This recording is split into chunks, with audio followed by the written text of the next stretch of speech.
Hey Juventini, welcome back to the All Juve Cast channel where it's all Juve all the time. That's right. So please like the video and subscribe to the channel. All right. I'm Alberto. You know the drill. I'm going to bring you the news surrounding La Vecchia Signora to March 14th. I'm going to give you some of the transfer rumblings that are heading and the latest on Alvaro Morata's situation at Juventus. And then we're going to dive into focusing on the Champions League. Of course, we have the big second leg clash against Villarreal on Wednesday. Okay, so right out of the gate, let's get to the transfer rumblings. There isn't a lot. There's two pieces. One being that one of our U23 prospects, Ranocchia, is drawing attention from Serie A. Okay, and it's Udinese looking at signing the player. Not just Ranocchia, but all of these young prospects will be looked at in the summer. Some could be used as bargaining chips, and there is the potential for two of them to enter the senior squad. So we will always keep tabs on this U23 project. And again, massive credit to Cherubini because that project has come a long way. Now, let's get to the other transfer rumblings, which is basically just Alvaro Morata's situation at Juventus.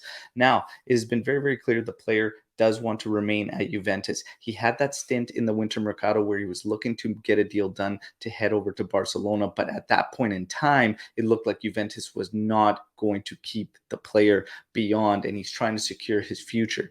With the addition of Vlahovic and Morata not being the key guy, it looks like Juventus might switch things up and now see that they do want him to stick around. And I think Allegri likes Morata quite a bit. So right now, as it stands, apparently Juventus is going to put something in front of Atletico Madrid to the tune of 20 million euros. And it is also very clear that Atletico Madrid does not want the player to return. So something could get done there at a much less price than originally anticipated, which would have been around the 35 million euro mark. So my question to all of you, Juventini, Alvaro Morata, 20 million euros, are you okay with it? Let's see what ends up happening with this one, but it's looking more likely that Juve is going to do that. And I don't have any problems with it actually at 20 million euros because honestly, we have some other fish to fry. And if you could seal that one up and not worry about it, I think we're okay. And if he just has to be a second occasionally to Vlahovic, no problems with it. Again, we need a driving midfielder, need a left back, potentially a center back, depending on what happens. So let's see what happens. But 20 million euros right now seems to be the magic number for Alvaro Morata. Now, as mentioned, Wednesday, we have the Champions League clash against Villarreal, the second leg. So in Champions League, financially, with 76 million euros, Juventus has already pulled out of the competition. What's at stake in the second leg? 10.6 million euros plus stadium revenues. Okay. Now, the fitness update heading into this one for Juventus, Zakaria will probably return after the international break. So he is ruled out. Bonucci will not make it in for this Champions League clash. Okay. And then Chiellini and Dybala should make it into the lineup sheet. Whether or not they will start will be a question to see. Now, we brought this up on the last podcast. Check it out if you haven't. It was the post, obviously, Sampdoria match podcast. And we got into a great discussion about this. Do you break up what's happening right now for these guys that have just returned heading into a crucial second leg match against Villarreal?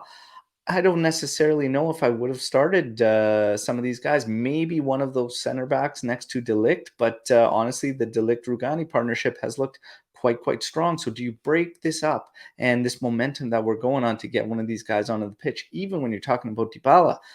I don't necessarily know if I do that. And there's nothing wrong with having Dybala come off the bench either, is there? So it's just an interesting discussion. But what are your thoughts? Do you start him if he's fit, or do you rest him? Love to hear from you guys, Juventini. Now, again, continuing in this Champions League thing, Arthur and Locatelli. Arthur and Locatelli have played 6 games together. Okay, this was something I was shouting from the rooftops to see from Juventus. Many of you Juventini were as well. They have played 6 games together. We have won all 6 games. We have scored 14 goals. We have only conceded 4. So again, gives you a little bit of a breakdown and a little statistical look at the fact that we're not sacrificing a lot defensively. Having Artur there, I think he's been absolutely fantastic in both phases, and Locatelli has been able to support, and we've seen his vision, especially shining through against Spezia and now Sampdoria. But again, we will probably really get a true test to these guys, and their mettle will be tested against Villarreal. Let's see what these two can do. All right. So I'm absolutely pumped on that. Now, of course, we will have a match day live on Wednesday, getting you hyped up for that one. Last little tidbit I want to talk about, and that's the training regimen at Juventus.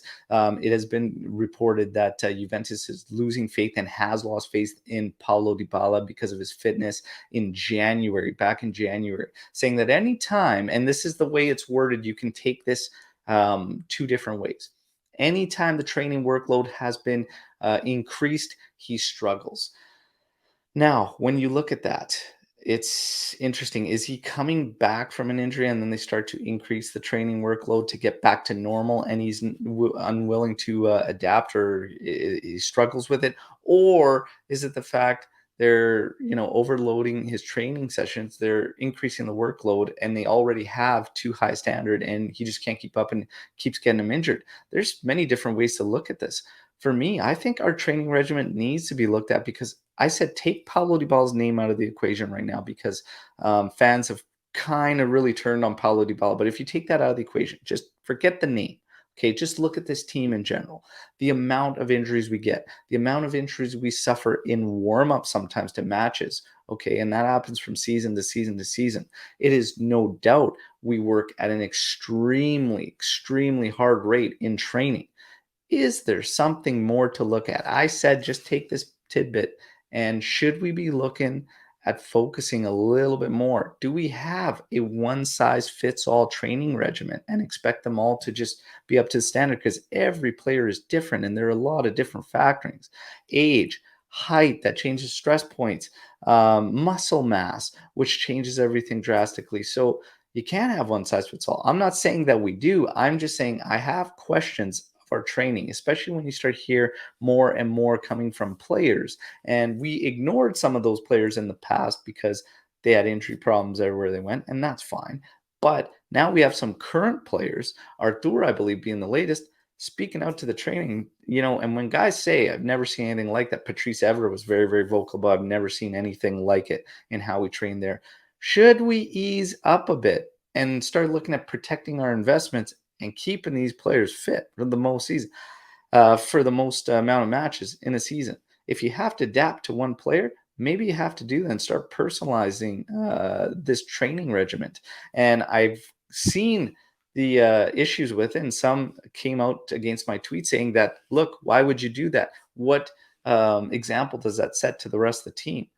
Would the team be bothered with a player having a personalized training program, or would they be happy that he's fit for more matches and not missing him in crucial games? I don't know.